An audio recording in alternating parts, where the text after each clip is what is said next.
MotorWeek is made possible by TireRack.com, RockAuto.com, State Farm, and WeatherTech. For most people, the DB is the quintessential Aston Martin. Now in 2017, the famed line continues with the DB11. Now, to say that this 2017 Aston Martin DB11 is visually striking might be the understatement of the century. This thing is absolutely gorgeous. I really don't find myself gushing over the way a car looks these days, and that's what I've done ever since this thing pulled onto our lot. I mean, this thing is beautiful, and not only that, it has a new 5.2-liter twin-turbo V12.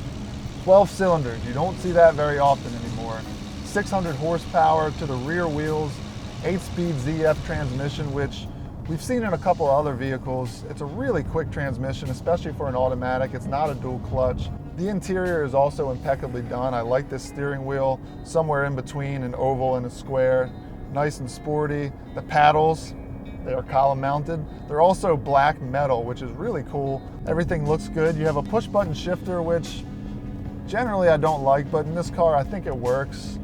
It's easy to reach, it's right in front of you. It's easy to decide which gear you're pushing, and the buttons are not cheap at all. They feel very solid. The infotainment system is right where it needs to be in 2017. It looks modern, it's fast.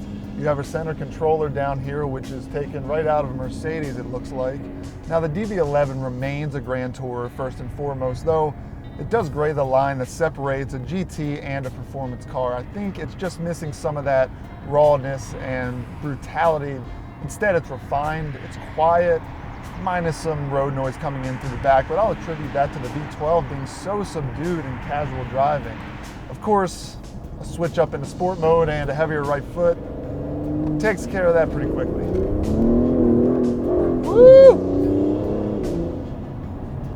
As you can see, this thing has a lot of torque. It'll easily spin those rear wheels. And as in just about every other car these days, the DB11 has several driving modes.